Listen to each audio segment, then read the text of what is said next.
Hey there, Ridgely here with another Groove Growth Inspiration sponsored by Groove Digital, your online platform to make your voice heard and your dreams come true. And this one is called Lend a Hand. Captain Linus took the first and only wave in stride. It crashed over the bow and drenched him to the bone as we cut through the break. He held fast to the black handle that we used to carry the kayak and said nothing. Beyond the surf, the sea squatted on the sand below, rhythmically rocking back and forth, still dark from the suspended particles stirred up by yesterday's storm. We stroked far offshore, turned and put the paddles to rest, set ourselves adrift for a gentle ride home propelled by a lazy ocean. "I want to go swimming," Linus exclaimed. "Go ahead," I answered. I could tell that he tempered his playful desire with a tinge of uncertainty. "Are there sharks down there?" he asked. "Yes, son." I stared into his demanding eyes. "Sharks don't like to eat people. It's okay. You can go." He glanced back and forth from the water to me. I met his gaze evenly. "Sharks can eat people," he asserted. "Yes, they can," I responded, "but they don't like to. They like fish." Fascinated, I watched his budding 4-year-old mind whir. "Little fish?" he questioned. "And big fish too, sometimes," I reaffirmed. "They like to eat fish." I couldn't tell whether my words had any impact.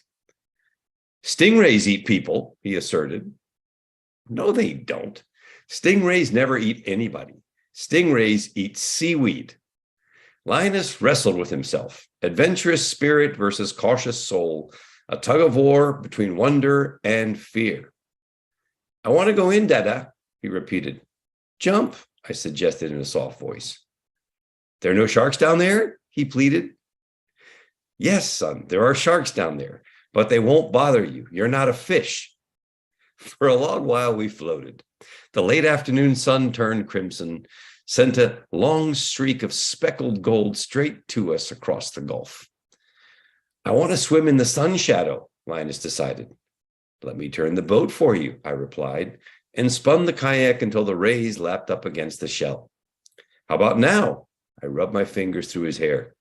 "Keep it right here, Dad," Linus decreed, very intent. I smiled at him and shook my head up and down.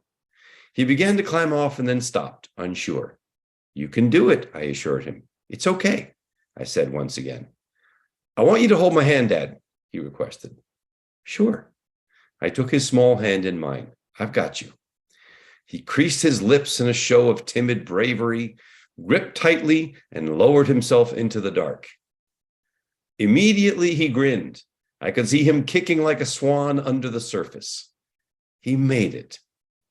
My son, as he so often does, reminded me of a valuable lesson.